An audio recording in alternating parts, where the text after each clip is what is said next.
If you're looking to build a new home instead of buying an existing property, here's the steps you need to take in order to make it the best experience possible and not be stuck with a bad builder.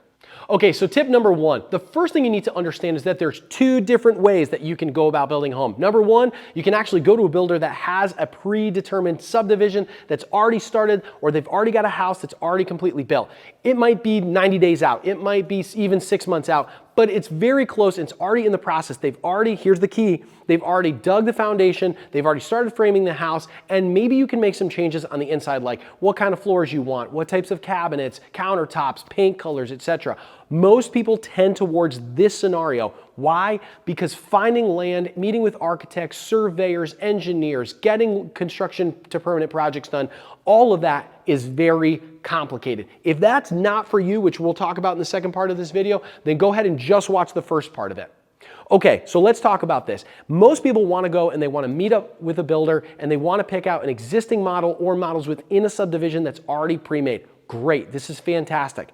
The first step that you want to do is you want to talk to your lender. You want to talk about, there's two different types of programs out there. There's either a typical conventional or FHA product, which comes with a fully completed home, or there's what's called an end loan. And in that regards, you're actually giving the builder money upfront in order to complete the project. In either one of these scenarios, you're already going to have predetermined models and a list of specs determined by the builder. This is very important. You're going to want to get the spec list for the property and the builder's contract upfront so that you can review it with your attorney and your real estate broker. Now here's all the fun stuff. You get to pick out your paints and your countertops and all the other finishes that you want to fit within your budget. My strong recommendation is that if you see the price is $500,000 for that new listing, it's gonna be way more. Many times buyers are spending somewhere between 10 and 20% over the list price of new construction with all of the builder upgrades that start to go into the process. The best thing that you can do in mind, like I said, start with your lender and determine your budget for the property. That way, when you get into the process, you actually have a budget that you can work within. As attractive as all that cool trim package is, or maybe adding the pool, maybe it won't fit into your budget. Don't start with the property first because you're gonna build something absolutely dreamy and then go talk to your lender and you may get a little bit discouraged. Once you've determined that all is set with your lender and that you can actually write a contract on the property, you're gonna meet with the builder and your broker and you're gonna determine a list of all the upgrades that you're gonna get. Anything that happens after the fact is typically called a change order. And those change orders may in fact change the financing and may require you to up the financing levels. In that process, an appraiser is going to go out to your property right away, even if it's just dirt on the ground, and they're going to make their appraisal in an extraordinary assumption that the property is already completed. What would it be worth if it was already completed at this point? They're going to probably get your mortgage for you in about 20 days to around 40 days, and then your builder will be able to start building on your property, or if it's already constructed, they can start adding in those wonderful finishes that you've just picked out. Well, we're not done yet. Even though the builder's already started to dig the foundation, maybe they've already formed the property and you're added your finishes in, what do you do throughout the process? Well, this is really important. This is where your broker comes in. You really want to have them stop by the property with the permission of the builder to check on the progress. How do the floors look? How does the painting look? How does the cabinet install look? And you're going to schedule up specific times that you're going to review with the builder. Many times there's an electrical check-in, there's a plumbing check-in, there's the cabinetry check-in. You want as many check-ins as possible so that you can see how the work is going. So you can see how the work is going along. Buyers will often ask, do I need a home inspection? Well, many builders will definitely allow this simply because they're confident that they do great work and that the home inspector is going to go through the property and they might know a few lists of items. This is very typical. I just need to assure you, it's very typical, even on new construction homes, to find 20, 30 or more items where, you know what, we got to fix that little piece of trim, we have to do this. This is called, at the end of the building project, a punch list. It's important, write that down. You'll take your punch list and you'll agree with your builder, this needs to be done within a specific period of time, either before the closing or after the closing. If it's before the closing, great. Let's do that all the way up until our final walkthrough just before the closing. But if it's done after the closing, let's say you go to your final walkthrough and items are still not done, many times your title company or your lender will hold a little bit of money in escrow in order to ensure that those items get done within a 30-day, 60-day, 90-day window, and that the builder has a little bit of a contingency here. That way, if something goes wrong in the process and he doesn't complete it, you get that money back, and the builder also wants to get that money held in escrow, so they're gonna try to complete those projects as soon as possible. In any case, new construction can be one of the best experiences possible as long as you're clear as to the process up front.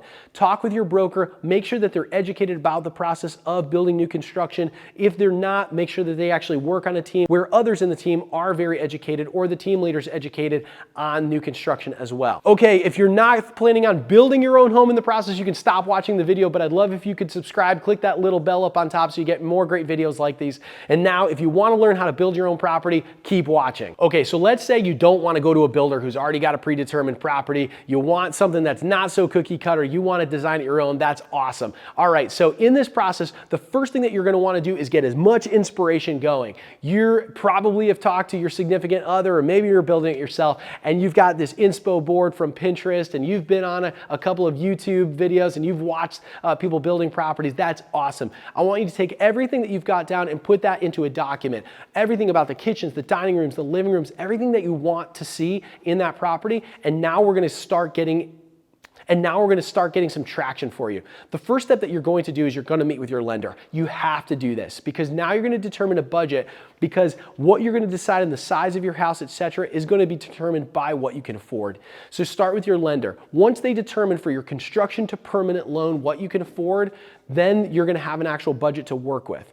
All right, step number 2, you actually need to meet with an architect or a designer first. Now, I did say architect or designer. An architect has their actual license to be an architect. They're going to form up, all your plans. They're probably going to give you a lot more in detail, all the electrical schematics, the plumbings, etc. Very detailed. You can expect to spend somewhere between $15,000, $25,000, and in some gorgeous properties, $80,000, $100,000 or more. If you're working with a designer, they aren't actually at that architect level yet, but they have all the software in order to do it. Many times they actually work for large developments, and they are a more affordable option to use, in which case they can pretty much do most of what an architect can do, but not all of it.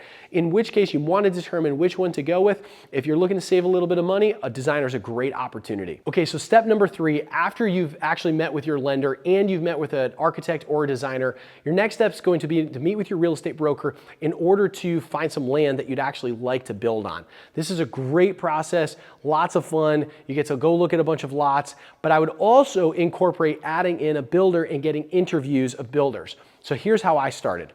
I would meet with other builders in the area that have completed similar projects to the style of home that I'm looking to build. If you're looking to build a luxury farmhouse, then find other builders who have done similar opportunities.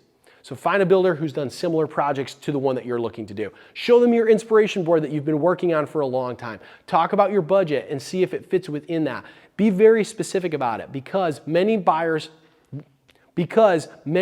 will say, yes, we can fit that in with our budget. However, you're likely to go over that budget, maybe even 10 or 20%. So if you're trying to meet exactly on your budget line, you may want to be a little bit more conservative in the process with your builder.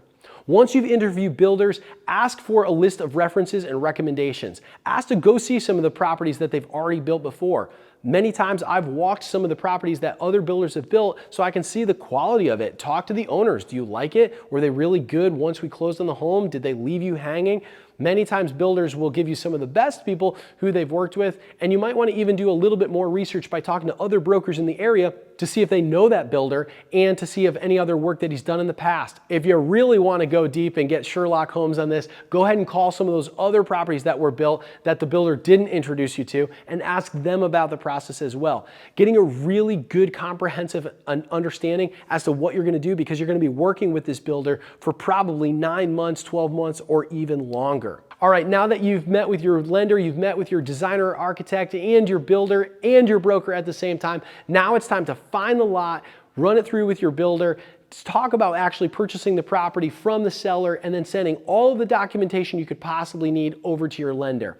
Once you're done with that, you're finally going to get approval from your lender, you're good to go, and your builder can start working on the process once they have their contract signed. Review your budget with your builder in detail. Make sure that every line item that you've talked about is reviewed. How is your builder getting paid? Are they getting paid as a GC of the project, meaning they are going to be finding all of the subs that are out there in order to do the framing and the plumbing and the electrical, or are you going to be finding some of them?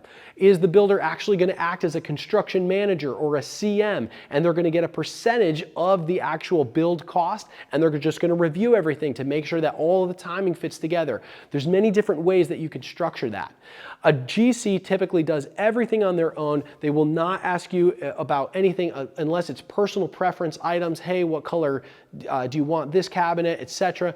CM is more or less going to let you decide a lot of things, and they're going to just coordinate most of that together and take a flat fee over the top or a percentage of the deal. You decide, you structure it, it's your money happening with the construction of permanent. Okay, so how does the builder actually get paid in the process through the bank? Well, the bank is going to give you what are called draws. And those draws, let's say you're building a $500,000 property, they may say, okay, we're going to give you $100,000 up front, then another $100,000 after excavation, and then another $100,000, and they're going to piece out those draws. And each time that they do those draws, an appraiser typically goes out to the property, and this will cost you a little bit of money, in order to review all of those steps to make sure that that work is done, so that the bank can issue those funds over to the construction manager or the GC in order to pay out all of the subcontractors that are involved in the process.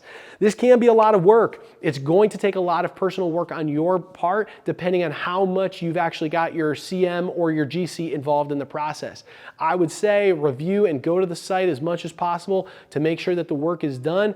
You're going to be saving a bunch of money by doing this on your own if you can, and you don't need a CM or a GC if you don't want to. However, having someone who's experienced and involved in the process will lead you to likely a better product than just doing it on your own. Okay, well, if you're doing it all on your own, you're probably not going to have a final walkthrough for the property, but if you do have a CM or a GC, you're likely, once the job is completely finished and nearly all draws have been exhausted from the bank, you're going to have that one final draw, that one final appraiser that needs to come out, and what's called the CO, or certificate of occupancy. They're going to be coming from the building department, and they're going to be meeting up in order to determine, yes, the property is fully functional, it's complete, and now it's ready for occupancy.